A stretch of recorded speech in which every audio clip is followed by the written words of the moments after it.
président Abdel Fattah el-Sisi a ordonné de continuer à travailler sur l'approche de localisation des industries stratégiques et d'encourager les secteurs industriels nationaux, ainsi que d'achever rapidement le système d'information préalable au dédouanement, et cela dans le cadre de la stratégie de l'État consistant à soutenir les activités industrielles au niveau national, à surmonter les obstacles les plus importants auxquels il est confronté, à augmenter les taux d'exportation et à préserver les marchés d'exportation. M. Sisi a tenu ses propos lors de sa rencontre avec le Premier ministre Moustapha Madbouli et les ministres des Finances et du Commerce et de l'Industrie, respectivement Mohamed Maït et Nevin Guémer. La réunion a porté sur les efforts de traitement avec les défis auxquels sont confrontés les secteurs industriels et exportateurs, a déclaré le porte-parole de la présidence, Bassem Rodi.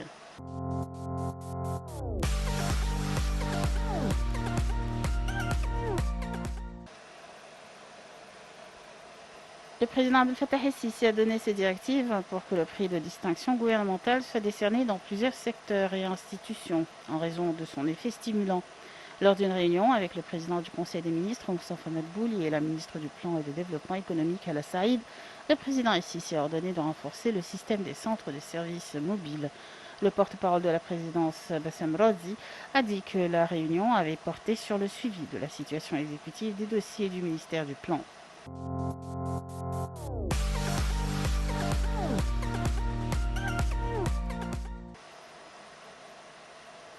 Le ministre des Affaires étrangères Sameh Chokri et son homologue espagnol José Manuel Albares se sont félicités du rythme croissant de la coopération entre les deux pays. Lors d'une séance de pourparlers tenue lundi dans le cadre de la visite à Madrid de M. Chokri pour faire progresser les relations égypto-espagnoles, les deux ministres ont affirmé l'importance de renforcer les relations en s'appuyant sur les résultats des visites et des contacts mutuels à tous les niveaux, a déclaré le porte-parole du ministère Ahmad Hafez. Commentaire. Le ministre des Affaires étrangères, Sameh Chokri, et son homologue espagnol, José Manuel Albares, se sont félicités du rythme croissant de la coopération entre les deux pays. Lors d'une séance de pourparlers tenue lundi dans le cadre de la visite à Madrid de M. Chokri pour faire progresser les relations égypto-espagnoles, les deux ministres ont affirmé l'importance de renforcer les relations en s'appuyant sur les résultats des visites et des contacts mutuels à tous les niveaux, a déclaré le porte-parole du ministère Ahmad Hafez. Il a indiqué que les pourparlers avaient porté sur tous les dossiers de coopération commune. M. Chokri a souhaité le soutien du partenariat avec l'Espagne et l'évolution des relations économiques à travers nombre d'axes, notamment la hausse des échanges commerciaux, des exportations égyptiennes et des investissements espagnols directs pour tirer parti des opportunités offertes dans de nombreux secteurs, dont l'infrastructure, le transport, l'eau et l'énergie renouvelable, au vu des projets de développement géants actuels en Égypte. Les pourparlers ont porté également sur la coopération dans le domaine de la lutte contre le changement climatique et l'accueil par l'Égypte de la 27e conférence des parties à la Convention cadre des Nations Unies sur le changement climatique, en plus du soutien par l'Espagne du partenariat entre l'Égypte et l'Union européenne.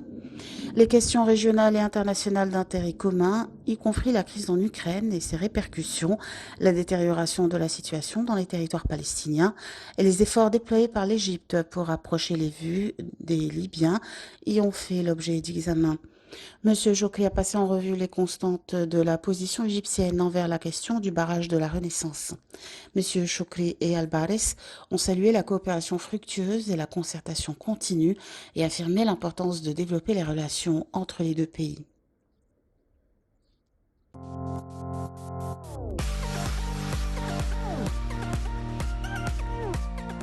Le ministre du Transport, Kamel El-Wazir, a affirmé que l'Égypte mettait en œuvre un plan intégré pour maximiser le profit tiré du secteur du transport maritime et développer tous les ports égyptiens, dans le cadre des directives du président Abdel Fattah el-Sisi de faire de l'Égypte un hub mondial pour le commerce et la logistique. M. El-Wazir a tenu ses propos lors d'une visite au port Hamad au Qatar, au terme d'un périple à Doha, à l'invitation du ministre des Communications, Jassem Ben Saif Seleti. Le ministre du Transport, Kamel El-Wazir, a affirmé que l'Égypte mettait en œuvre un plan intégré pour maximiser le profit tiré du secteur du transport maritime et développer tous les ports égyptiens dans le cadre des directives du président Abdel Fattah el-Sisi de faire l'Égypte un hub mondial pour le commerce et la logistique. Monsieur Loisir a tenu ses propos lors d'une visite au port Hamad au Qatar, au terme d'un périple à Doha, à l'invitation du ministre des Communications, Jassem Ben Saïf Seleti. Concernant la coopération entre l'Égypte et le Qatar dans les divers domaines du transport, M. Loisir a fait état des plans pour des méga-projets dans les domaines des ports, du transport maritime, du transport électrique vert, durable et respectueux de l'environnement. Monsieur Loisir a noté que cette visite, la première pour lui à Doha depuis sa désignation à ce poste, constituait une occasion pour prendre note des projets gigantesques mis en place par le Qatar dans le domaine de l'infrastructure et le rôle que les compagnies égyptiennes peuvent jouer dans ces secteurs vitaux. Concernant la visite d'une équipe de la société Q Terminals envoyée par le côté qatari pour étudier les opportunités d'investissement dans le projet du développement du port d'El Sourna, le ministre du Transport a fait état d'une volonté sincère de la part des responsables qataris pour promouvoir la coopération entre les deux bords, tout en espérant la signature d'un mémorandum d'entente dans les plus brefs délais pour que Q Terminals devienne un partenaire du ministère égyptien du Transport dans la gestion et la mise en service d'un grand terminal au port d'El Sourna.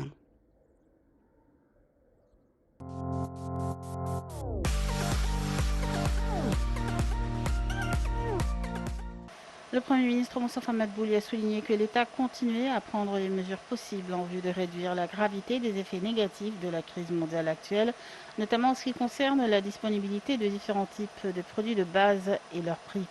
Il a noté qu'il existait des directives du président Abdel Fattah el-Sisi au gouvernement et aux gouverneurs à la nécessité de travailler sur le contrôle des prix des produits alimentaires et des légumes durant la période actuelle et par conséquent le gouvernement intensifie ses efforts pour atteindre cet objectif. M. Medbouli a tenu ses propos lors de la 5e réunion du comité chargé de faire face aux répercussions de la crise mondiale actuelle sur les produits stratégiques en présence d'un nombre de ministres et de responsables des organes concernés.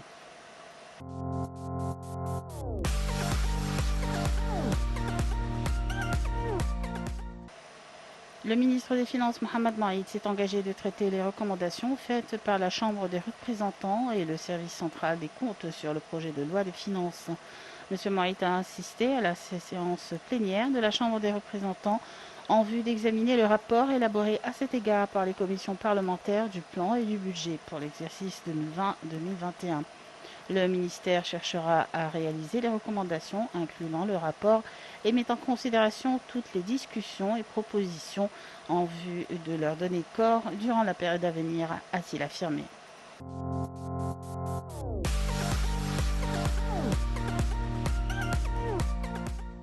La ministre de l'Environnement, Yasmine Foued, a confirmé que le monde n'a d'autre choix que de s'unir face aux défis du changement climatique, ce qui rend la tâche de l'Égypte à présider la prochaine conférence sur le climat pas facile, surtout avec les répercussions de la pandémie de coronavirus et les développements économiques mondiaux actuels.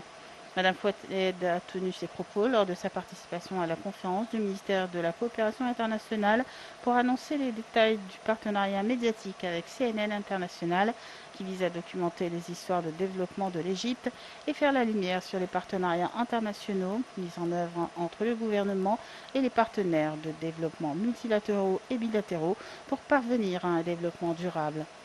La ministre de l'Environnement s'est félicitée de participer à cet événement important qui contribuera à soutenir la voie de l'Égypte vers la transformation verte, en particulier à la lumière de l'accueil par l'Égypte de la COP27 cette année.